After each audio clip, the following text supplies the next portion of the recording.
Hello everyone, welcome back to our video lecture series of cyber security. तो इसके आगे के दो लेक्चर में हम लोगों ने साइबर लॉस इन इंडिया उसके बारे में थोड़ा बहुत पढ़ा, थोड़ा बहुत देखा। ठीक है, तो अभी हम लास्ट लेक्चर में हमने देखा था कि आईटी एक्ट 2000 में कौन कौन से सेक्शंस, कौन कौन से चैप्टर्स वो अवेलेबल है। ठीक है, तो उसमें से थोड़े बहुत सेक्शन बाकी है जो हम रिमाइंड करने वाले हैं यहाँ पे। तो अभी बारी आती है सेक्शन 67। तो इस सेक्शन के अंदर कौन कौन सी पनिशमेंट है, क्या मतलब रूल्स है, क्या रेगुलेशन है। ठीक है, मीन्स अगर कोई पब्लिकेशन है, ठीक है, उसकी कोई मटेरियल या फिर उसकी ई कॉपी अगर आप कुछ भी तरह से चोरी करके ले लेते हो, on that person section 67 is going to be implement. ठीक है, तो उसकी पनिशमेंट क्या होगी? तो उसकी पनिशमेंट है कि first convenient with 2 to 5 years, means उसको 2 से 5 साल की सज़ा हो सकती है या फिर उसको 1 लाख रुपीज़ का फाइन पे करना पड़ेगा। अगर कोई दूसरा बंदा उसके अंदर अटैच है, ठीक है, तो उसको मिलेगी 7 से 10 साल की सज़ा और 10 लाख रुपए का फाइन। ठीक है, तो ये थी हमारी सेक्शन 67। उसके बाद some other sections, that is section 65, that is tampering with computer source document। Means अगर आपके पास पर्सनल कंप्यूटर है आपका और उसके अंदर आपके कुछ पर्सनल डॉक्यूमेंट भी है, अगर उस डॉक्यूमेंट के साथ मैं कुछ टेम्परिंग करता हूँ तो उसके ऊपर मुझे लगेगी सेक्शन 65। उसकी पनिशमेंट क्या है? उसकी पनिशमेंट है अप टू 3 years आपको कैद हो जाएगी या फिर 2 लाख रुपए का आपको जुर्माना पे करना पड़ेगा, या फिर ऐसा हो सकता है कि दोनों भी हो सकता है। ठीक है, उसके बाद है सेक्शन 69।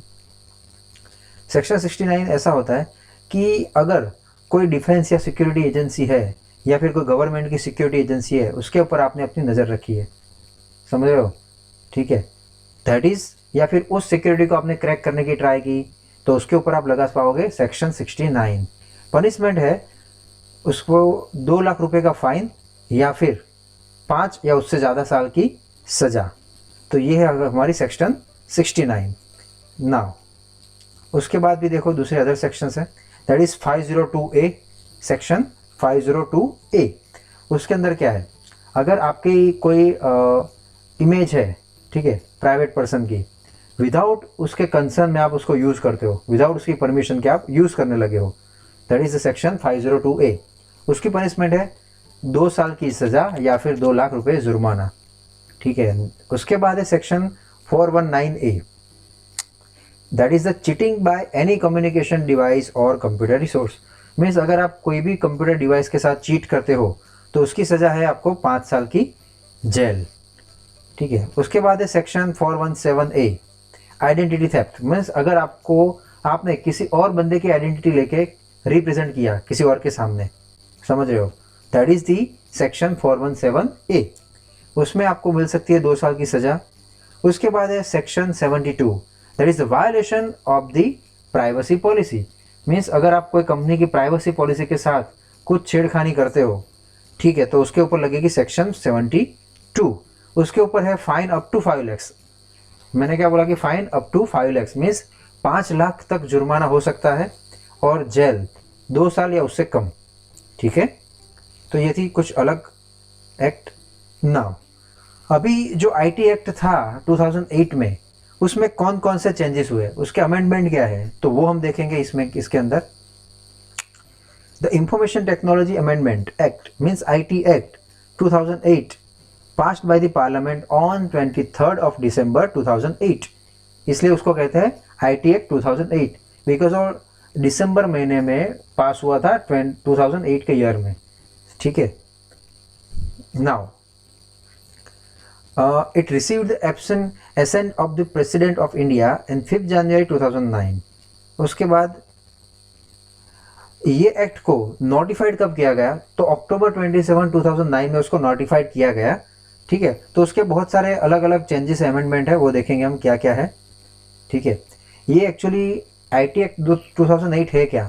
तो हमारा जो प्रीवियस एक्ट था आईटी एक्ट 2000, उसमें हमने कुछ नए नए चेंजेस किए और ये नया एक्ट मार्केट में हम लोग इम्प्लीमेंट किए, that is IT act amendment 2008। उसके अंदर क्या है, जो दूसरे जो मतलब कुछ एरिया कवर करने रह गए थे कि जिसके ऊपर हम IT एक्ट लगाने वाले हैं, तो वो जो एरिया बाकी रह गए that is covered in this IT act 2008। ठीक है, इसके अंदर देखो कौन कौन से नए नए क्राइम ऐड हुए, तो added a several new section of offence including cyber terrorism and data protection. ठीक है, उसके अंदर टोटल 124 सेक्शंस एंड 14 चैप्टर है। जैसे कि हमने बताया था कि IT एक्ट 2000 में क्या था, 94 सेक्शन एंड 13 चैप्टर्स। इसके अंदर 124 सेक्शन है और 14 चैप्टर्स है उसके। ठीक है, देखते हैं क्या है। ओके, उसके साइलेंट फीचर क्या क्या है, तो उसके अंदर जो डिजिटल सिग्नेचर थी वो रिप्लेस हो गई है सिग्नेचर से, इलेक्ट्रॉनिक सिग्नेचर से। ठीक है, फिर section 67 of an old act is amendment, जो हमने सेक्शन 67 देखा था वो एक चेंज हुआ है। फिर उसके अंदर सेक्शन 66A टू 66F वो भी अलग अलग तरीके से उसको प्रिस्क्राइब किया गया है। जैसे कि हमारे इंडियन कॉन्स्टिट्यूशन के अंदर जैसे कोई आर्टिकल होता है उसके अंदर सब पार्ट क्रिएट कर किए हम लोगों ने किए हैं, तो वैसे ही इस एक्ट के अंदर भी सेक्शन 66 है, उसके अंदर हमने A to F ऐसे अलग अलग पार्ट क्रिएट किए हैं और हर एक पार्ट के हिसाब से हमने उसको पनिशमेंट भी डिस्क्राइब की गई है। और इस एक्ट को हम क्या नाम दिया है, दैट इज साइबर टेररिज्म। फिर अमेंडमेंट 69, ठीक है, gives the power to the state, means इस सेक्शन 69 को भी हमने दो पार्ट में डिवाइड किया, section 69A and B। Means इसका मतलब क्या है, पावर टू स्टेट। इसका मीनिंग क्या है, ये एक ऐसा एक्ट है कि जिसके अंदर हम पब्लिक, कोई भी पब्लिक है, पब्लिक की एक्सेस परमिशन, ठीक है, उसकी इंफॉर्मेशन, उसके रिसोर्स, उसको हम ब्लॉक कर सकते हैं विदाउट गिविंग और without taking any access permission from that particular user. Means उस बंदे की परमिशन लिए बिना हम उसके डेटा और इंफॉर्मेशन को ब्लॉक कर सकते हैं। हम मीन्स कौन, गवर्नमेंट। ठीक है, SOP and PIPA, SOPA and PIPA. So what is the full form SOPA? SOPA is stop online privacy. Means ये US एक बिल पास हुआ था जो ऑनलाइन ट्रैफिकिंग के अगेंस्ट में पास किया गया था। ठीक है, और दूसरा है पीपा, that is protect IP act. Means IP act जो भी है उसको हम प्रोटेक्ट कैसे करें, क्योंकि अगर हाल की सिनारियो में देखा जाए तो साइबर क्राइम होते बहुत है। ठीक है, उसकी कंप्लेन भी हम लोग, मतलब बहुत कम लोग ऐसे होते हैं जो उसकी कंप्लेन रजिस्टर दर्ज करवाने जाते हैं साइबर सेल के अंदर। ठीक है, और हम लोगों ने ये भी देखा है कि जो एक्ट दर्ज होती है उसका प्रॉपर सॉल्यूशन भी हमको नहीं मिलता है। क्यों नहीं मिलता है? क्योंकि हम लोग जाते नहीं हैं प्रॉपरली, हम फॉलो अप नहीं लेते हैं कि क्या हुआ, कैसे हुआ। ठीक है, तो अगर आपके साथ या आप किसी के साथ भी अगर कोई साइबर क्राइम होता है तो मेरी ये सलाह है कि आप जाए साइबर सेल में, उसकी कंप्लेन दर्ज करवाइए। ठीक है,